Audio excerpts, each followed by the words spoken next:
I want to say a few things about the Learning Analytics Exercise 2 assignment, especially since this was a real class that I taught in the spring and I wanted to share some of my insights based on what you all talked about online. I looked through your assignments. I won't comment on everyone's individually, but I might mention a few names here and there so you know who to follow up with. I also posted some comments on the thread today being July 8th.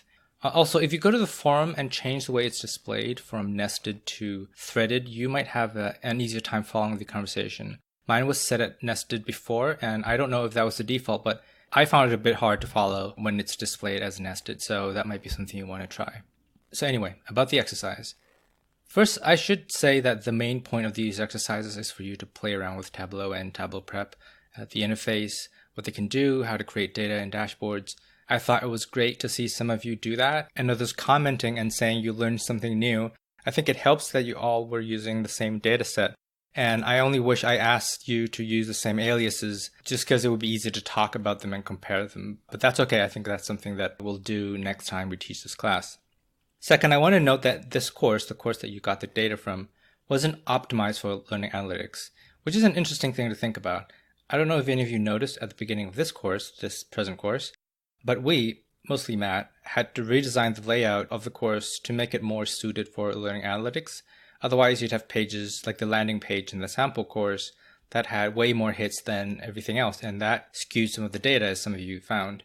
So I think it's important to think about how design and data collection kind of inform and influence one another, and how sometimes to optimize data collection, you have to redesign the course, but up to a point. And this leads to the third point I want to say, which is that on Moodle, certain links take you outside of Moodle. I think I might have mentioned that before, which means you're no longer in the system, but you do no longer shows up in the data. So VoiceThread would be an example. I said earlier about data collection influencing design up to a point, because I don't think you should bend over backwards to redesign a course just so that it can be captured by Moodle. In other words, I wouldn't want to stop using VoiceThread just because once you click on the VoiceThread link, you're no longer in Moodle.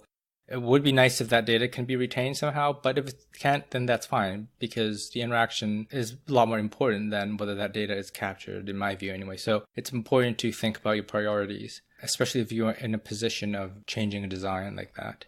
Matt and I weren't super specific about how we wanted you to present the data. Part of that was by design. Part of it was oversight on our part. So it was interesting to see how some of you defined activity. Looking back, I think we should have specified what it meant. But at the same time, I thought it helped to see how you approached that differently. Some of you using events, some of you counting everything. And I think that was something interesting to see.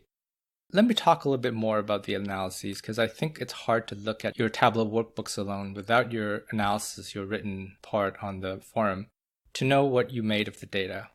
One thing I wanted to point out when I looked at your workbooks is that when you're visualizing data, play around with how you want to visualize it. For example, in Tableau, you can have size, for example, the size of a box or a circle.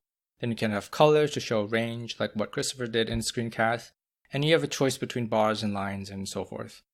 When you start finding your own data to do your own analysis, you need to make sure that those choices make sense. One big reason learning analytics is gaining popularity is that it presents data for everyone to understand easily, not just the person doing the analysis. So I should be able to look at your visual data alone to have a very good sense of the underlying data. I'm not sure if I shared an image of how I visualize this particular set of data, but I'll post it on Slack and you can take a look at how the different ways that same data can be visualized. Visualizing data is only useful if it's easy to differentiate between one person's data and the next. Otherwise, it doesn't make sense if you can't just visually tell it apart. At the same time, you also want to make sure that it doesn't have too much variation. So for example, if every page, every event, or every student has its own color, then that becomes really hard to follow. So keep that in mind, because ideally your data shouldn't need to come with a written explanation. It should be largely self-explanatory through how it's presented, and if it's not, then maybe you need to find another way to present it. On a related note, make sure you label everything from the sheets, the document itself, the workbook name. Especially when you are collecting your data and you're picking the variables, it would be really hard to follow if it's just sheet 1, sheet 2, and sheet 3, and so on. Make sure you label everything and make it clear. I thought some of you came up with some interesting observations, and I wasn't exactly sure how some of you arrived at them, so in some cases I did ask to follow up on the forum, but assuming that it's all correct, I thought those observations were fascinating. For example, Casey mentioned how students use the discussion and assignments, but not always the readings. And it's great that you were able to arrive at that on your own, because in this particular class, I provided a fair amount of optional readings and links, and I wouldn't be surprised if not everyone checked them out, especially since some of them were specifically for students who were interested in learning more about a topic. But it's great that you were able to notice that. In retrospect, to go back to what I said earlier about influencing design, maybe I should tag the optional stuff so that it surfaces more easily. I can't tag them on the event level, but maybe at the naming level that would make it easy to filter out. So that wraps up this episode. It's short, and I know it's late, but I also wanted to say something about your debate.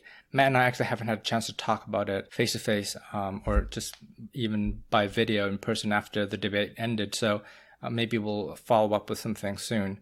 I did want to say that it's unfortunate that one of the teams kind of imploded and Shinya had to do all of the videos. I hope a similar thing doesn't happen to the next debate, which I'm looking forward to.